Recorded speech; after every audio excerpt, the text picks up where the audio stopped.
안녕하세요. 블랙스톤 H입니다. 경제라는 게 꼭 살아있는 생물 같지 않나요? 매 순간 끊임없이 움직이잖아요.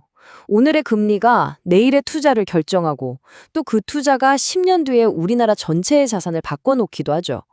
이렇게 거대한 시간의 흐름을 수학적으로 딱 포착해내는 도구가 있는데요. 바로 적분입니다. 오늘은 이 적분을 가지고 어떻게 경제의 미래를 들여다볼 수 있는지 그 방법을 한번 알아보겠습니다. 자, 오늘 우리가 함께 떠날 여정은 이렇습니다.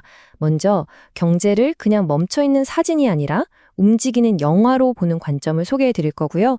그리고 그 영화를 되갚는 마법 같은 도구, 적분에 대해서 알아볼 겁니다. 이게 실제로 어떻게 쓰이는지 인구 변화 문제를 같이 풀어보면서 감을 잡고 그 다음엔 적분의 언어, 그러니까 기호들도 한번 익혀볼게요. 마지막으로 핵심만 딱 정리하고 마치겠습니다. 네, 그럼 첫 번째 파트부터 시작해보죠.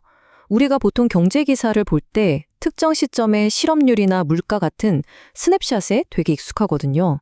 하지만 경제의 진짜 이야기는요, 사실 이런 스냅샷들이 쭉 모여서 만들어지는 한 편의 영화, 바로 시간의 흐름 그 자체에 담겨 있습니다. 이 둘의 차이가 뭔지부터 한번 짚어보겠습니다. 경제학에서 말하는 정태 분석이라는 건요, 이 사진처럼 특정 순간에 완벽한 균형점을 찾는 거예요. 근데 현실은 어떤가요?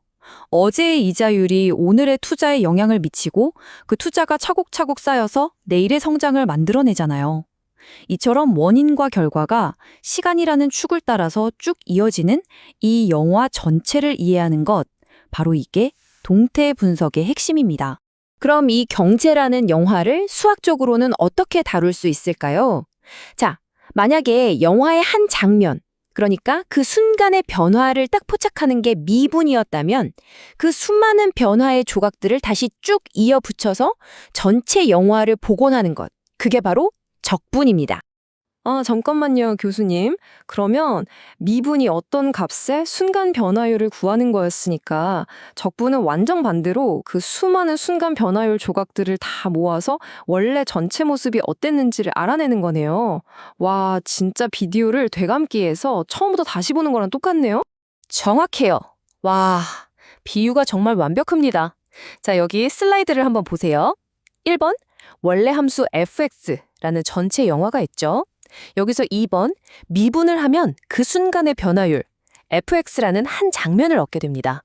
그리고 3번, 이 변화율 fx를 다시 적분하면 원래 함수, 전체 영화로 돌아갈 수 있는 거죠. 그야말로 양방향 통행인 셈입니다. 자, 그럼 이 강력한 도구를 실제 문제에 한번 써먹어 볼까요? 인구가 늘어나는 속도라는 단서 하나만 가지고 특정 시점의 총 인구수를 정확히 알아맞히는 문제를 지금부터 함께 풀어보겠습니다.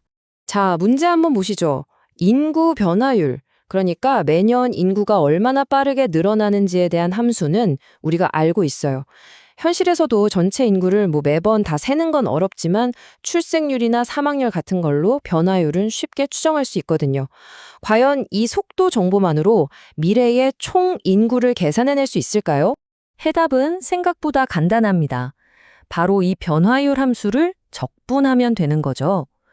즉, 시간에 따라 변하는 인구 증가율이라는 이 변화의 흐름을요, 저기 보이는 적분기호라는 틀 안에 쏙 넣으면 시간에 따른 총인구라는 결과가 나오게 됩니다.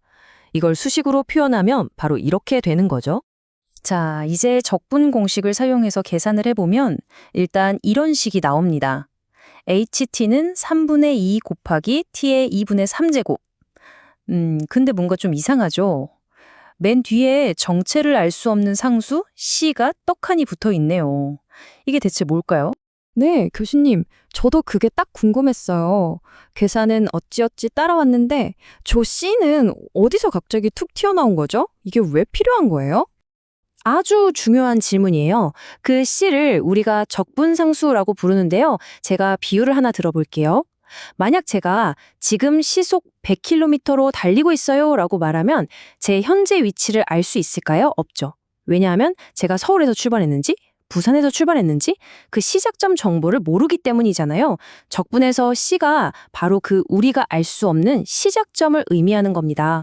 그래서 이 미스터리한 C의 정체를 밝히려면 출발점이 어디였다라는 추가 정보가 반드시 필요합니다.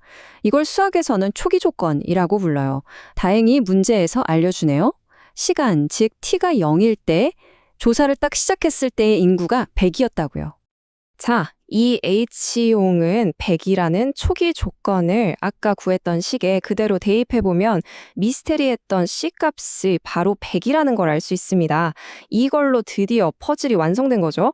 우리는 이제 시간에 따른 인구 변화를 정확하게 예측할 수 있는 단 하나의 완전한 방정식을 손에 놓게 된 겁니다.